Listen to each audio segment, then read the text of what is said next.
Hello, आज हम बात करेंगे गुरु धारण के बारे में। किस तरह का गुरु धारण करना चाहिए, कौन सा गुरु धारण करना चाहिए और गुरु को छोड़ा जा सकता है कि नहीं। इसे हम शिव पुराण से देखेंगे। आप चाहो तो साथ में खुद पढ़ सकते हो और इसे मैं साथ में अपनी भाषा में एक्सप्लेन भी करूंगा। मैं जूम कर देता हूँ, आप भी पढ़ लीजिए साथ में। 2 शब्द पीछे के पेज से वो मैं बोल देता हूँ।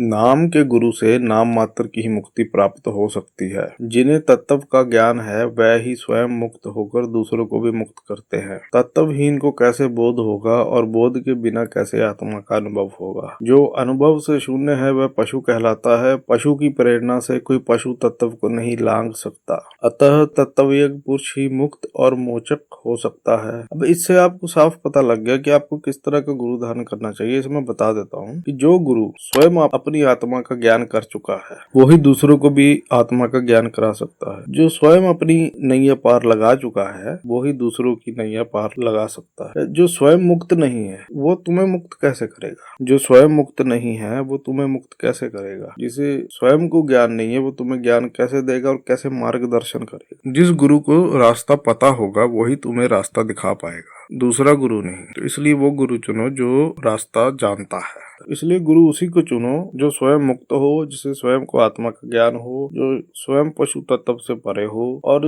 जो स्वयं अपना नैया पार लगा चुका हो, यानी कि आत्मा को जान चुका हो या बोध कर चुका हो स्वयं, वही आपको पार लगा सकता है, मुक्त करा सकता है, दूसरा नहीं। अब नीचे ये जो मैंने मार्क कर रखा है पहले से पढ़ लेते हैं। ये तब है जब आपके पास 2-3 गुरु की ऑप्शन है। अतः जिसके संपर्क से ही उत्कृष्ट बोध स्वरूप आनंद की प्राप्ति संभव हो, बुद्धिमान पुरुष उसी को अपना गुरु चुने, दूसरे को नहीं। यदि आप इसके विरुद्ध चाहते हो तो क्या होगा, कॉन्फ्लिक्ट्स क्रिएट होंगे। कुछ लोग क्या करते हैं, शक्तिशाली गुरु चुनते हैं, फिर बाद में उन्हें होता है कि ये तो गलत हो गया। सबसे पहले जरूरी है आप दोनों की मानसिकता का मैच होना। आप दोनों का यदि उद्देश्य सेम है तो ही फायदा है, नहीं तो आगे जाके कॉन्फ्लिक्ट क्रिएट होगा ही होगा। आपका और गुरु के बीच में झगड़ा होगा ही होगा। गुरु कहेगा कि ये कर तो आप बोलोगे नहीं, मैं नहीं कर सकता, क्योंकि आपकी नजर में वो गलत है। आपका उद्देश्य कुछ और था, गुरु का उद्देश्य कुछ और है। आपने ज्यादा शक्तिशाली होने की वजह से उसे अपना गुरु तो बना लिया, पर अब ना सोच विचार मैच हो रहे हैं, ना उद्देश्य मैच हो रहे हैं, ना आपको उससे आनंद की प्राप्ति हो रही है। तो ज्यादा